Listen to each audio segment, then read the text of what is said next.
ए, भगवान। देखा ये प्लान फेल हो गए तो तू चिंता मत करा। वो लड़की के घर से बाहर निकालला के हमू एगो प्लान बनौले बानी। का भाई तू कुछ बोलत का नहीं का? ई का कर लेला तू? का भाई क्यों मरला सा का तोरा? के मरला सा? वो झूला मरलस। झूला मरला सा? तोरा वहाँ गैला के जरूरत का रहे? हम कहाँ गए रहने? वो पाइप हमरा के खींच के लेके गई रहे वहाँ। कहला? पाइप तोरा खींच के वहाँ ले गए? हाँ। अच्छा अब तू हमरा बना रहल बड़ा। हम दुनिया के बनावे नहीं।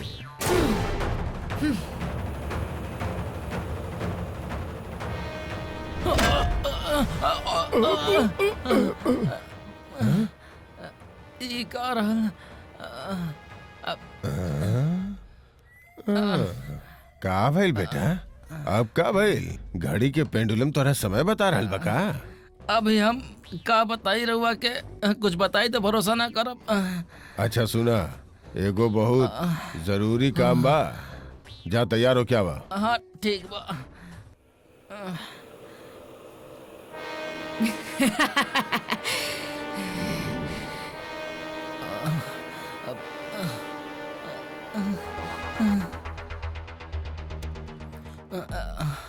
थैंक यू पापा।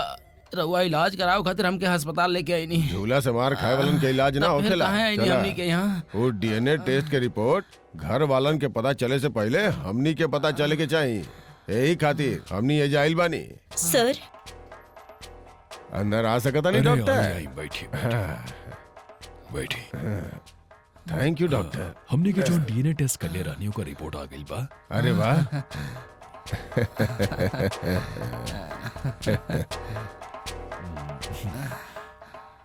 देवसेना अरुण के ही बेटी है। पापा अरुण सही कहा तराला। मरल लड़की कैसे जिंदा हो सकेले डॉक्टर? रिपोर्ट तो ये बतावा। पारी हमनी के कैसे मान ली? रउआ मानी चाहे मत मानी, लेकिन सच्चाई यह बा। रिपोर्ट के अनुसार देवसेना अरुण के बेटी है। ये बात की केहू जुटला नहीं कह सकत। ये रिपोर्ट ले ली सर, ये राजशेखर साहब के दे दे।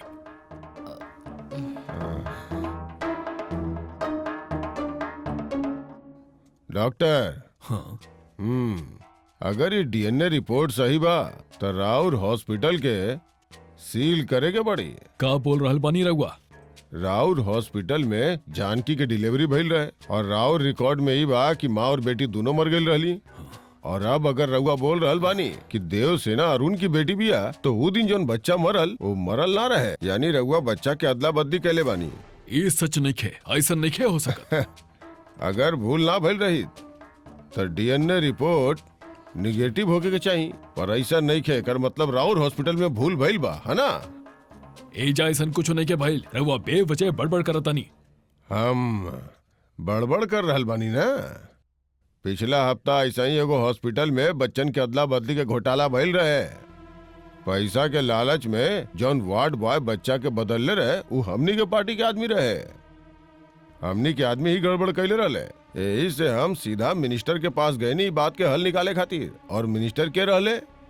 मिनिस्टर हमार सगा भाई के तरह ही रहले और वो स्पष्ट रूप से कहले कि धर्मा ये बच्चा बदल गए, ओकरा में हम कुछ नहीं की कर सकत। हमरा आश्चर्य भइल। राजनीति में इतना शोहरत पौनी हम, अरे इतना पहचान ताकत और रुआब के बाद भी बच्चा बदल गए, एकरा में हम कुछ ना कर पौनी। फिर रउआ का कर ले हैं? रउआ कुछ ना कर पाई। अगर ये बात बाहर गई ना तो ऐसा कितना बच्चा रउआ बदलले बानी, ये बात पे सब लोग मिलके सवाल उठाई हैं। हॉस्पिटल के आगे धरना पे बैठ जाई हैं। आंदोलन और मोर्चा एगो बहुत बड़ा समस्या बन जाई और राउर डॉक्टरी खत्म हो जाई।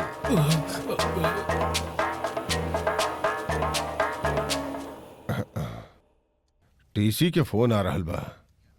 शायद बच्चा के अदला बदली के बारे में उनका पता चल गई होगी, उहे पूछे के होगी।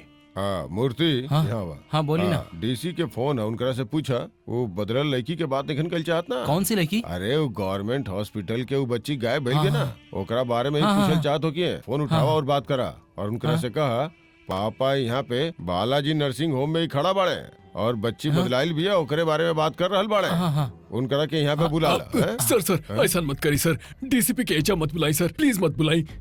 ना डॉक्टर, ये बात तक डीसी तक जाइबे करी। हाँ।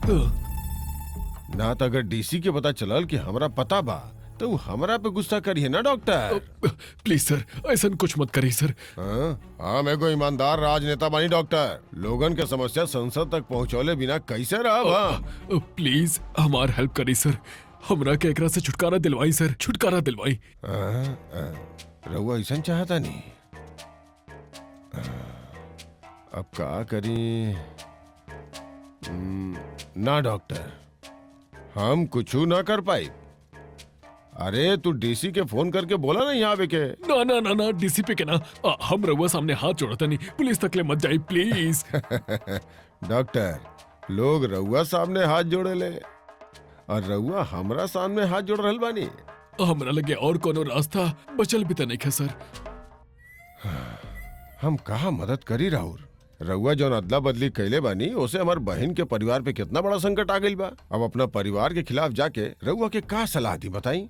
प्लीज सर कोनो तो रास्ता निकाली। अरे भगवान, रउआ तो धर्म संकट में डाल देनी। अब तो एक गो रास्ता बा। बताई ना सर। रउआ जौन डीएनए रिपोर्ट बनौले बानी ना ओकरा बदली। हमार बहन के परिवार के वारिस जिंदा नहीं खे, ये हम कैसे बोल सकतानी?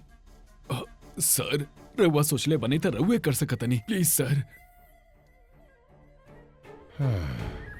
राउर ये हालत देख के दुख हो रहल बा। चली रउआ खातिर और ये हॉस्पिटल में काम करे वाला लोगन खातिर अगर हम ये रिपोर्ट बदले के परमिशन दे देनी तो ओकरा में हमरा का फायदा होखी? अगर कुछ फायदा होखी तबे हम रिस्क ले हम ना है? एक मिनट सर।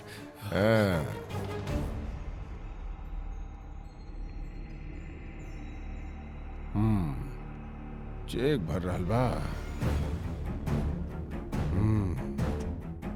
शाबाश। इली सर 2 लाख के चेक। 2 लाख इतना काफी नहीं है, लेकिन दोबारा जरूरत पड़ी तो फिर बताई। रउआ रिपोर्ट बदल दी।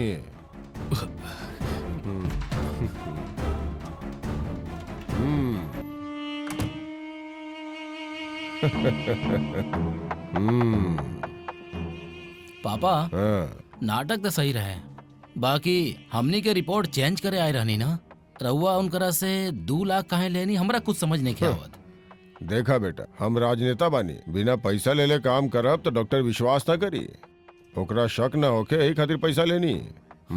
हम तोहरा आपन राजनीति के वारिस बनावल चाहता नहीं, लेकिन हमरा जैसन दिमाग तोहरा पास नहीं है। हमके तो लागत है कि तोहार भी डीएनए टेस्ट करवावे के पड़ी। पापा रउआ का बोला तनी?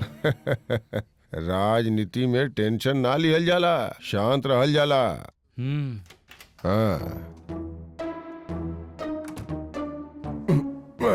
जैसन काले रानी वैसन रिपोर्ट बनाते ले मानी। सर कुछ भी हो जाए बाकी ये बात बाहर ना आवे की चाहिए, प्लीज सर।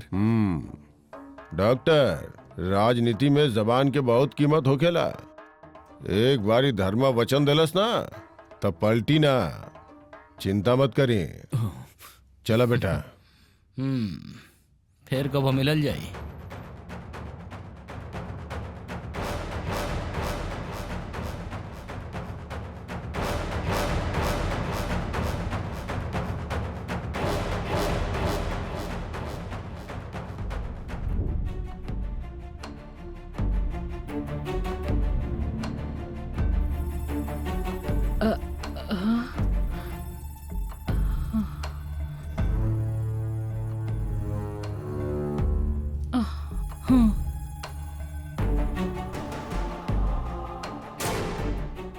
अरुण, तू कहत रहला कि बच्ची तोहार बिया, बाकी रिपोर्ट तो नेगेटिव आइल ह।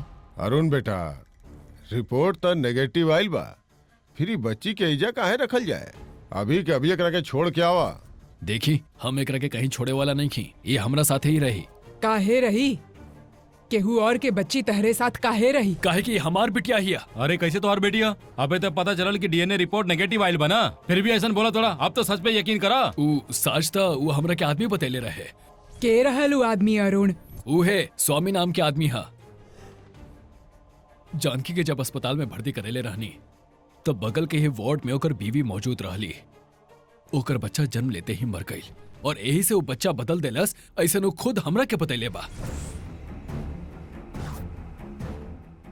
देवसेना, हम तोहर पापा ना हई, यह तोहर असली पापा हुए।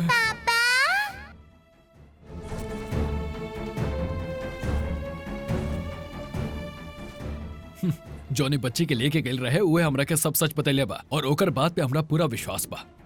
ऊ कहलस और तू मान लेला? एगो काम करो, ओकरा एहिजा बुलावा और पूछा। मुरुदेश्वर मंदिर में मिलल आदमी के एहिजा कैसे बुलावल जाई? ऊ एहिजे ही हा। हाँ? सुनी, अंदर लेके आई ओकरा। सुनी, अंदर लेके आई ओकरा।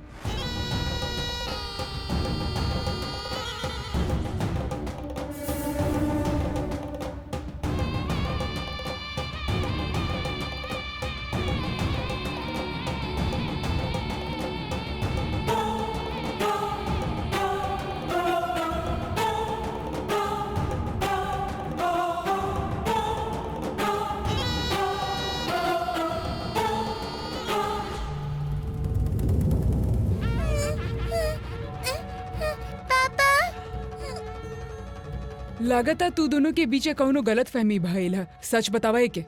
सर, हम पैसा खातिर झूठ बोले रानिया। ई राउर ना हमार बेटिया। हमके माफ करी, पैसा खातिर हम झूठ बोले रानिया। बस हमार बेटी हमके वापस कर दी। अरुण ये कहा बोल रहल ह? ये झूठ कहा था। नहीं सर, हम झूठ नहीं की बोलत। ये हमार बेटी है। दे दा हमार बेटी। हम कहा था दे दा हमार बेटी। दे दी हमार बेटी दे दी। छोड़ी हमार बेटी दे दी। छोड़ा एकरा के। अरे अरुण, ओ दिन तू ही कहले रहला ना कि हमार बेटी हिया। सर उस दिन हम शराब पीले रहनी, हम नशा में रहनी। आज हम होश में बानी, ऐसे हम कहा था नहीं वो हमार बेटी है। दे दी। हम ना मानब और तू जानबूझ के झूठ बोला तारा। हम अभी के अभी पुलिस के बुलाए। पुलिस के बुलावे के का जरूरत है? ई हमनी के परिवार के मामला है। अगर एक लड़की चाहिए तो दे दी ना। का सोच रहल बड़ा? बात के इतना बढ़ावे के का जरूरत है? देखा अरुण, अगर तोरा बच्चा इतना ही प्यारा बाड़े तो हमारी बेटी से शादी कर ला ना। तोहार खुद के बच्चा हो कि ई घर के वंश, और ये सब छोड़ के एक बेवड़ा की बेटी के लिए क्या बड़ा खानदान के नाम खराब कर रहल बड़ा। पापा, ये लेकी हमार जिंदगी में ऐसे ही नहीं क्या आयल। एक साल से हमरा दिमाग में जौन सवाल रहे ओकर जवाब लेके आयल बिया। हमरा भगवान पर बिल्कुल विश्वास ना रहे, पर देवसेना के भगवान भेजले बड़न ऐसा हम माने नहीं। देवसेना हमार बेटी हिया, यही से कोनो रिपोर्ट कुछ बताओ चाहे केहू कुछ कहो, हम ओकरा के एजा से बिल्कुल ना जाए देव। गलती करता बेटा। भरोसा मन के खेल हो खेला और सबूत आंख के सामने दिखेला, और जब न्याय होला तब वो भरोसा पे ना कल जाला बेटा, सबूत देख कर कल जाला। अब ओकर बेटी ओकरा के वापस कर दा। ना पापा, हमरा के रहुआ तनी सा समय दी। असल में का भइल, ये झूठ काहे बोला था तनी पता करे के बा हमरा। का अरुण, अब और का पता करे के है तो के? भैया बोल देले बड़े ना सब कुछ।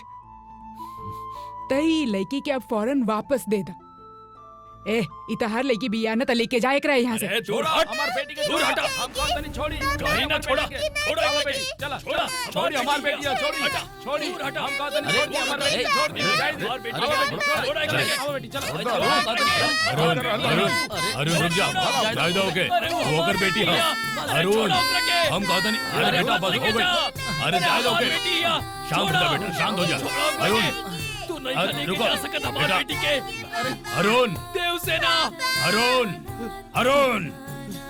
पापा, पापा, पापा हमार देवसेना। पापा, पापा, पापा हमार देवसेना। हमके ना जाएगी पापा।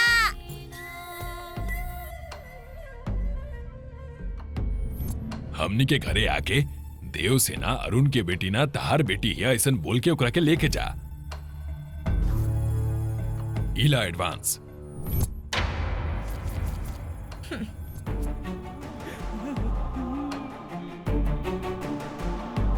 पापा पापा हमके ना जाएंगे। रुको।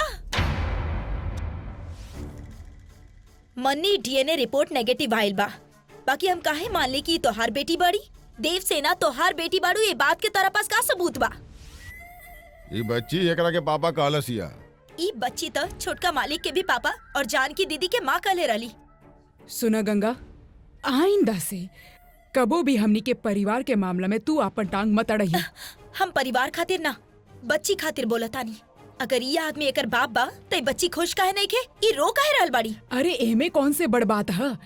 ओकरा घर में ओके कुछ ना मिलल होखी, एही जे ओके बढ़िया खाना कपड़ा खिलौना सब मिलल है, एही खातिर उ रो के जा रहल बिया। और का माई बाप के सामने बच्चा लोग के और कुछ ना चाहेला, बाकी ई बच्ची के इतना तड़पत देख के हमरा एकरा पर शक हो रहल बा। बहुत हो गए, तू बेवजह शक कर रहल बाड़ू। वो सही बोल रहल बिया। गंगा के बात सुन के हमरा भी एकरा पे शक हो रहल बा। केकरा पे शक करल बड़ा? 6 साल से इहे पल्ले है, ई बच्ची के पता है ना? चाहे जितना भी साल पल्ले होखे, जौन तरह से ई पैसा खातिर बच्ची के छोड़ देलस, ऊ देख के ते ई बच्ची के रखे लायक भी नहीं खे। घर में आईली मासूम के ए तरह से ऐसा आदमी के दे देला हमके सही नहीं खे लागत। एकर भी डीएनए टेस्ट करवा ही लेल जाओ। घर में आईली मासूम के ए तरह से ऐसा आदमी के दे देला हमके सही नहीं खे लागत। एकर भी डीएनए टेस्ट करवा ही लेल जाओ। अगर एकर रिपोर्ट पॉजिटिव आइल तो एकरा के बच्ची दे दे हम, और नेगेटिव आइल तो एकरा के जेल में भेज दे हम।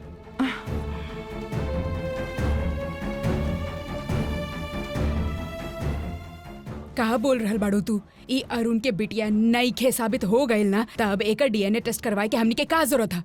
आप ऐसन कैसे बोल सके नी? छोटका मालिक के देख के ई मंदिर से भाग गइल रहे। ई तो ई मासूम के किडनी तक बेच सकेला। अगर बच्ची के कुछ भइल ना तो ओकर सुरक्षा की जिम्मेदारी के ली। गंगा बिल्कुल सही कहा दिया। हमनी के घरे आयल बच्चा के सुरक्षा कैल हमनी के जिम्मेदारी है, लेकिन हम एक बात जाने के चाहतनी कि पूरा होशो हवास में हमरा के बच्ची सौंपले रहे, फिर अचानक ये तरह से बदल कैसे गई? हमरा जाने के बाद एकरा के जरूर केहू न केहू धमकैले बा। दामाद जी, ओके केहू ना धमकैले है। वो अपन बिटिया के ढूंढे आएला, अपन बच्चा मांग रहला। ओकरा बच्चा ओकरा देवे में का दिक्कत है? हम ही ना कहनी की बच्ची ना दे, बाकी ओकरा से पहले एकर डीएनए टेस्ट करवावे के पड़ी। एकरा के लेके हॉस्पिटल जाए के तैयारी करी, सच सामने आ जाई। और अगर वहाँ पता चलल कि तू एकर पिता नहीं खा, फिर तो तू काम से गईला।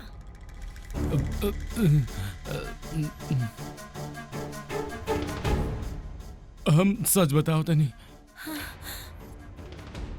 हम ही बच्ची के पल्ले बनी, लेकिन ये हमार बेटी नहीं खे।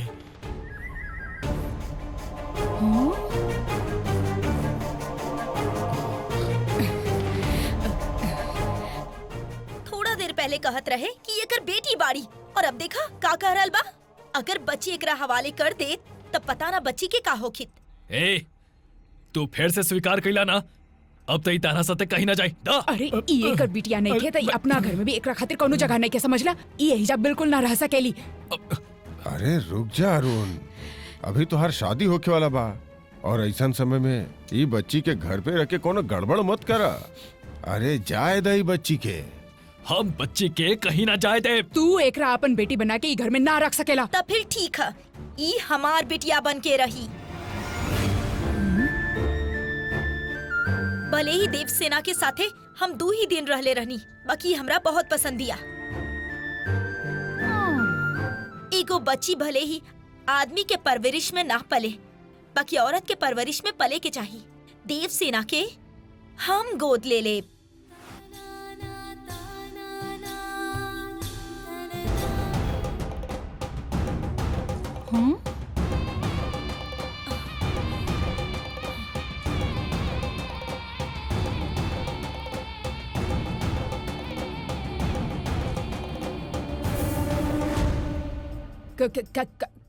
ई का बोल रहल बाड़ू तू तो के तन्नी को अकल है का?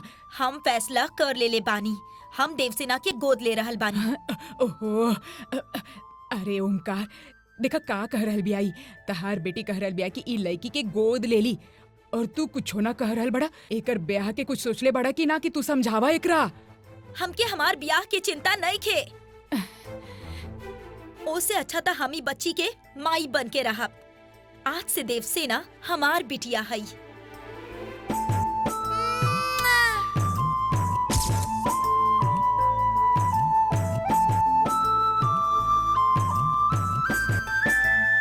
लावा द हमरा के। छोड़ो एकरा के। छोड़ो छोड़ो कनी ना। छोड़ो हमरा के, हमरा उनके पास जाए के बा। छोड़ो हमके, जाए द हमरा के।